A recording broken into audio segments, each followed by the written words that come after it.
ravens were landing everywhere. The advance guard. He'd better get moving. If they got to Lupino first, they'd eat him for breakfast. Or a snack. Ravens weren't picky. If they got hungry, they sometimes forgot to interrogate their prisoners. Even top spies like Lupino. Where had the Mad Rabbit got to?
Renato felt like he was ready to learn new things. Thank goodness he didn't have to go to school for that.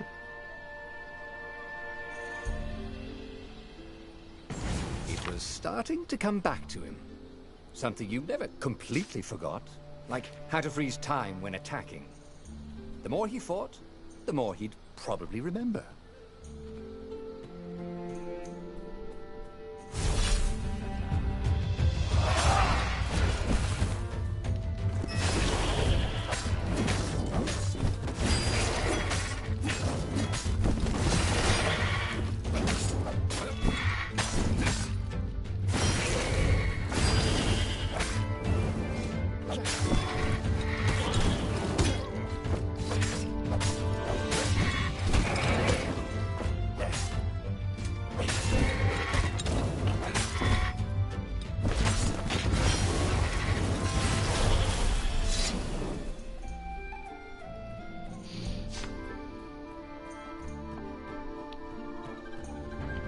Renato felt a chill run down his back.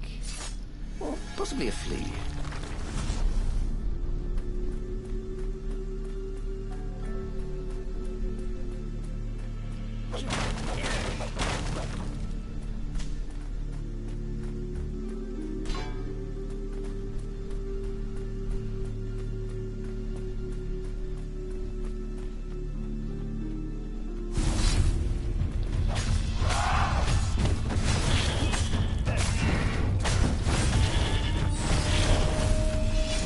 Renato wondered if he could learn to cook this way. Probably not.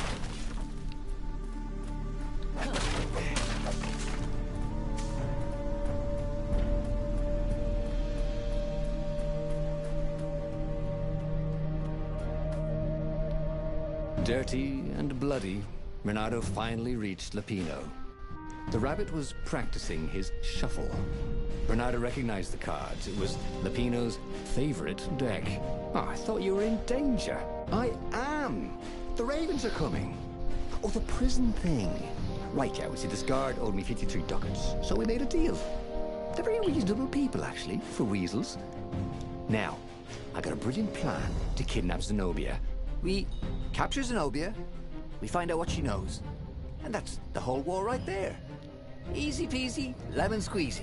Capture the Emperor's greatest general, who also happened to be a deadly sorcerer and, oh, his only daughter? That would be worth it. On the other hand, he could still get to the core of the Sky Ripper, even if he couldn't get the whole thing.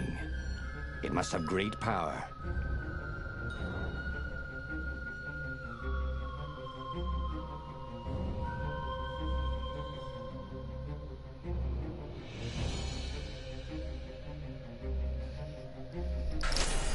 Zenobia wasn't just the Emperor's daughter, of course. She'd been Renato's best friend in Sword Fu school. And you're still mad for her, the rabbit reminded him.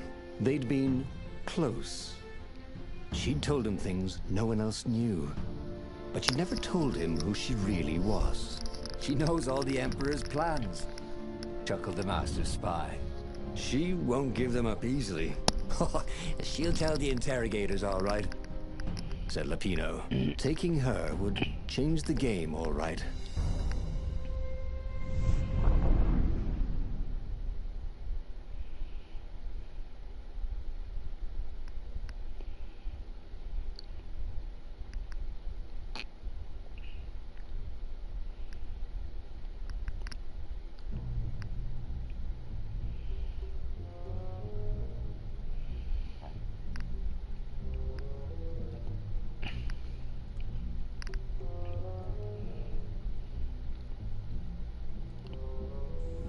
The city was already under Zenobia's control.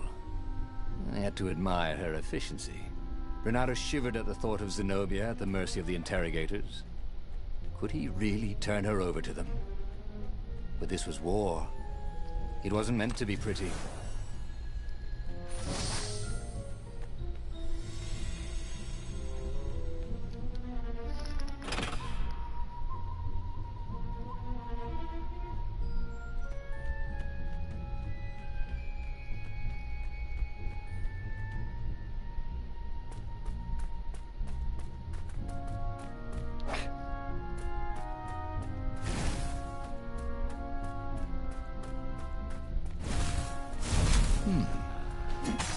Hero sword.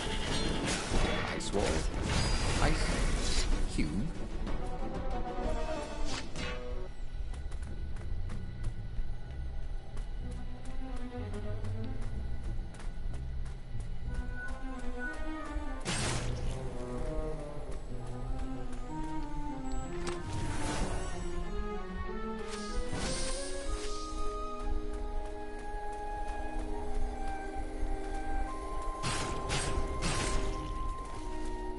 Who are you looking at?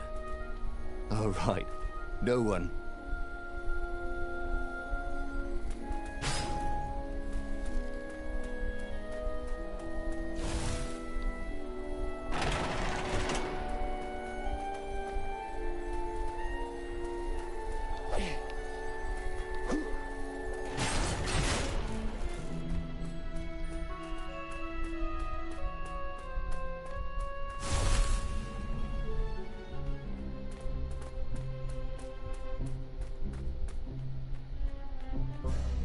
So, what's this plan of yours? Use me as bait, said Lapino.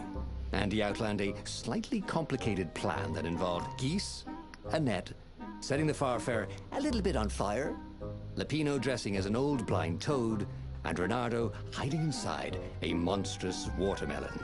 What could possibly go wrong? Thought Renato.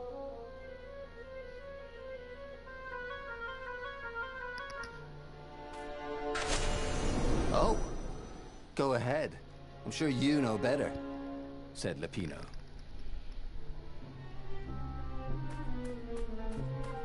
A crafting bench. Renato wondered what he could make with it.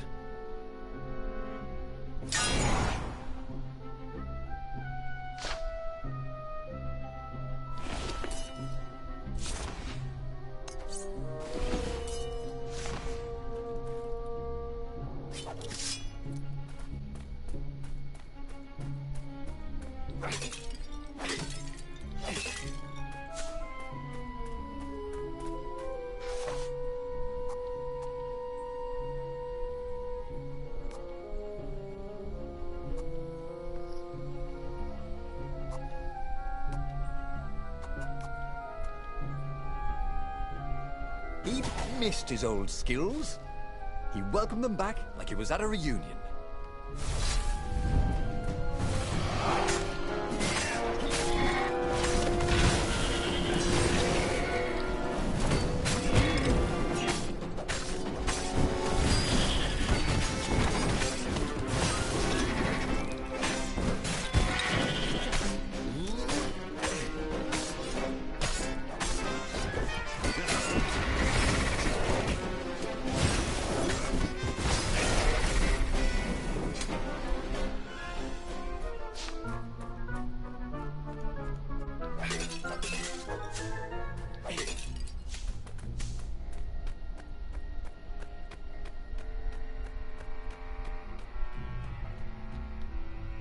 Renato slinked through Zenobia's ship, making no sound at all. Where were her guards? Finally, he reached her bedroom. She was curled up at her bed. Oh, he'd forgotten how beautiful she was. How sleek. How soft. He tapped her on the shoulder with his sword. She became smoke. And he noticed he had a blade to his throat. "Stay a while," purred a familiar voice. "Did you really think you could capture me?" Zenobia said as her ship lifted off. "Now I just wanted some privacy," Renato said. "Did you ever wonder why the Emperor adopted you?" And he told her why. His Imperial Majesty wanted to bring the lost gods back. They could make him immortal. But to seal the bargain, he needed a sacrifice. Someone who truly loved him. "You're lying." She was furious. "You can't prove that." "I can." And so, they set sail for the Nexus.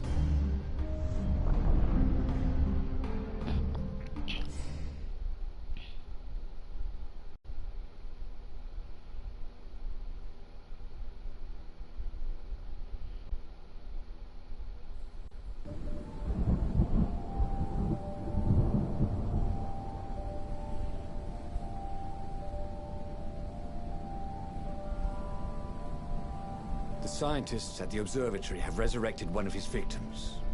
Well, he's not exactly alive, but it can talk, and it can't lie. You took a big risk. You know, I could just cast a spell to make you tell me where the rebel base is, and you wouldn't consider that cheating? She frowned. Ugh, fine. Let's go get your witness. The rebellion had started after atrocities that the Empire hushed up. Renato had rescued a priest whose order had been massacred for one book. He had slept in a burnt village. Dead kittens and puppies had come to tell him what the Emperor had done to them.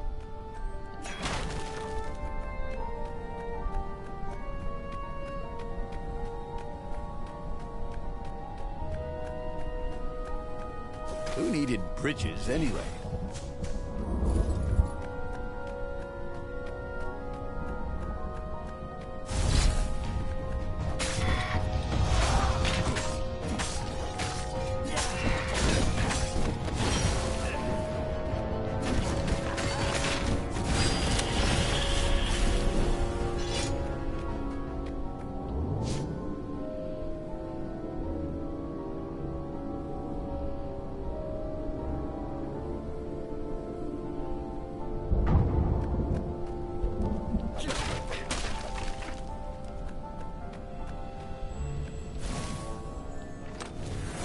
If he ever had a castle, he was going to hide his stuff better.